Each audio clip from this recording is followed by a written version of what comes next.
that he or she has devalued.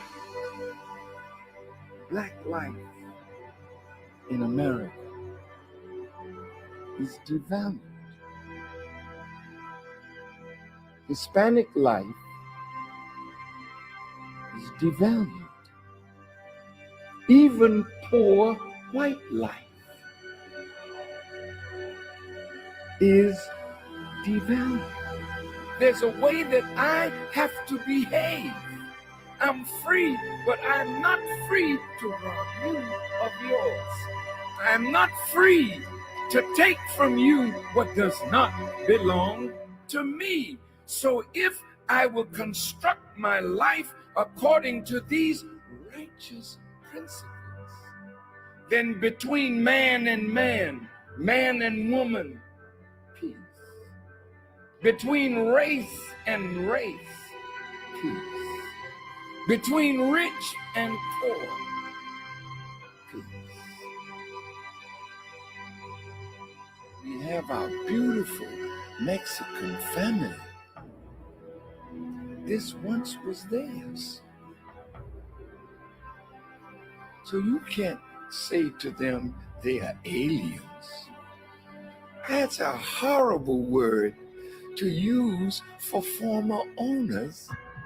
I see my indigenous family here. Many tribes, but they're really one great nation of people that now must be reunited with themselves. So it's their time now, as well as ours, that God would intervene in our affairs and bring the bottom rail to the top.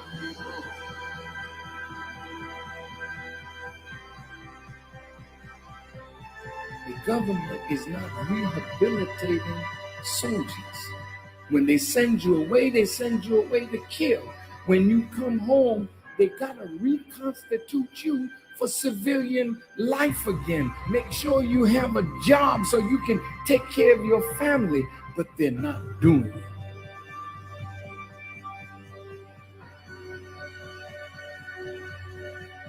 The Honorable Elijah Muhammad says, a woman can do anything that a man does, and the only thing he forbids the woman to do is the thing that degrades her. So how high can you go? High as you want to. Why would God allow the female to wear his attributes if you can't be a manifestation of that attribute? Women, you got to be set free.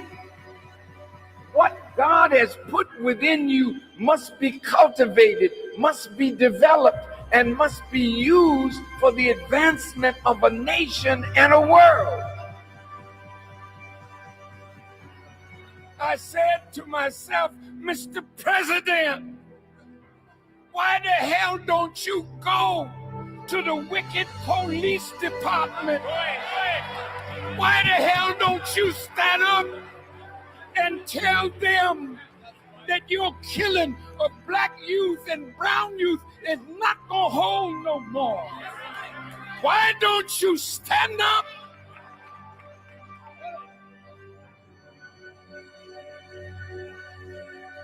God's world is in need of a truth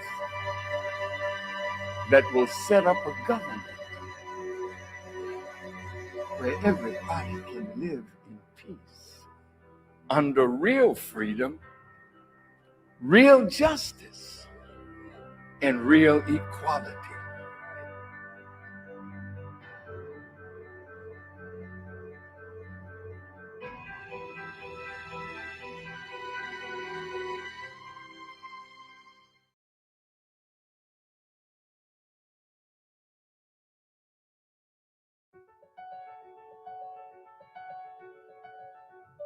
This city has always fascinated me. the city of Frankfurt, known to be a city of trade and economic growth. As a kid, I was amazed by handing over pieces of paper for ice cream, toys, and candy. Handing over such a paper and receiving a toy racetrack in return, I just could not believe it. Where could I get this magic paper? This idea I couldn't get out of my mind. I started asking questions and read every book I could find.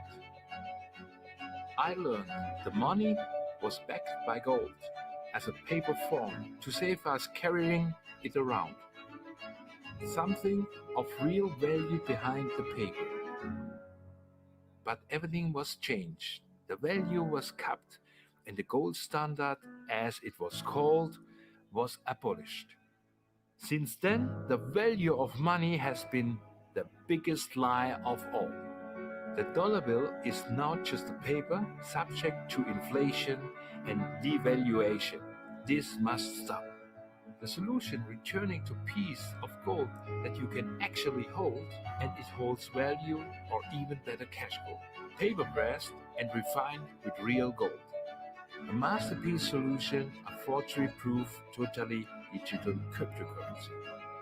Here I am in the city of money, but not as a banker or a gold dealer. The Frankfurter Book Fair has invited me to read from my books that will help the world believe in gold again. Think Big will help show people how to be successful. I am very proud to be here.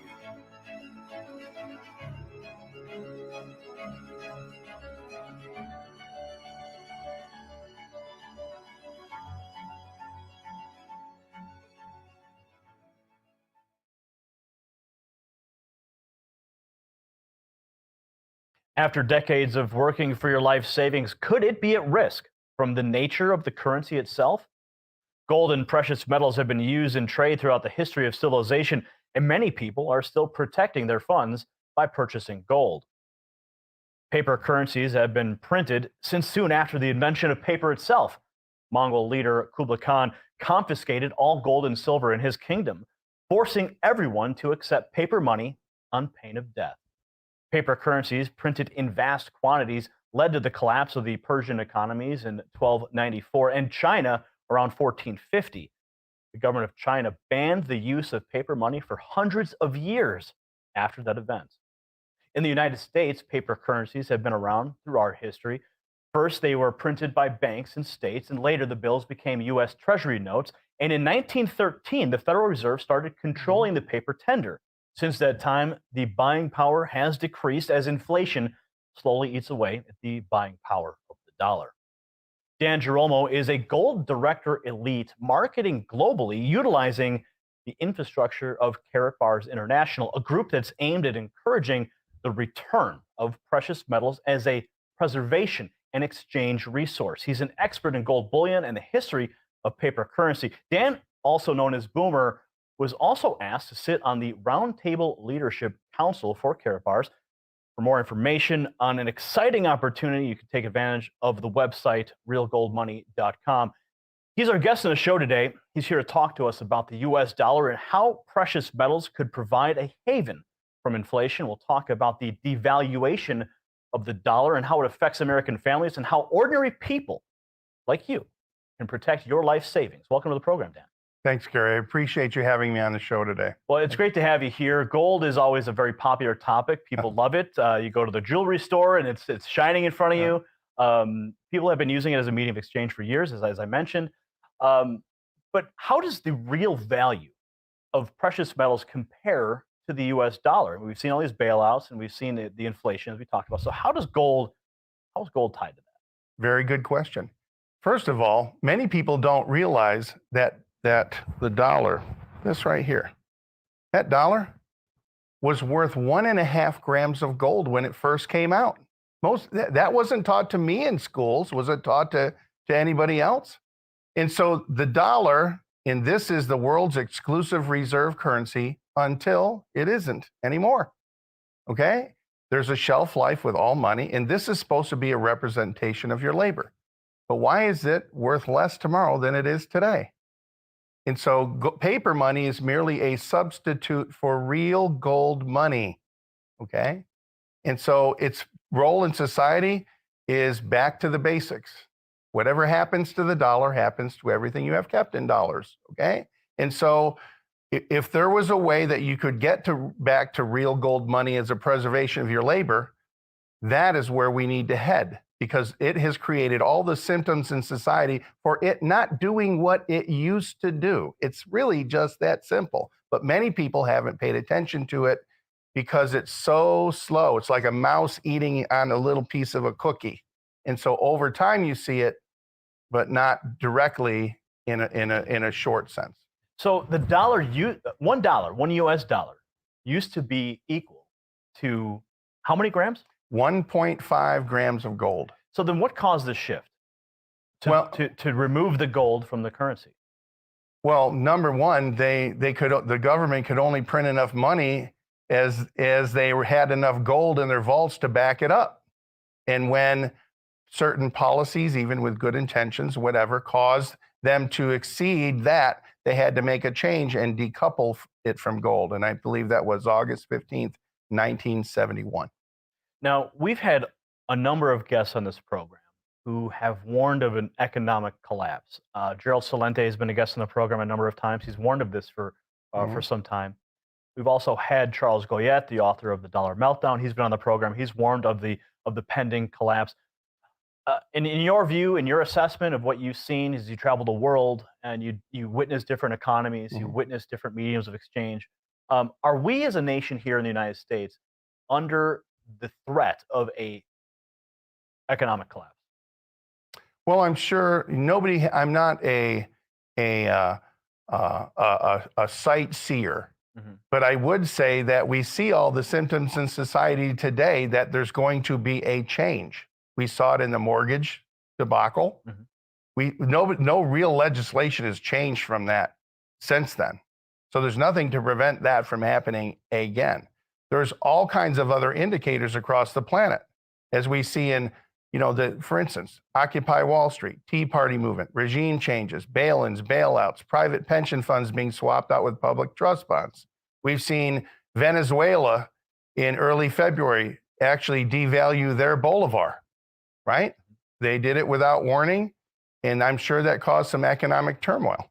And so this is the world's exclusive reserve currency until it isn't anymore. And it is only backed by a promise, okay, that it's good to pay the taxes, right? And they can continue to leverage it as long as somebody wants to buy your debt. Well, what if somebody doesn't want to buy your debt anymore? That is going to come a time when there's going to be some changes. I do not know what they're going to look like here or in another country.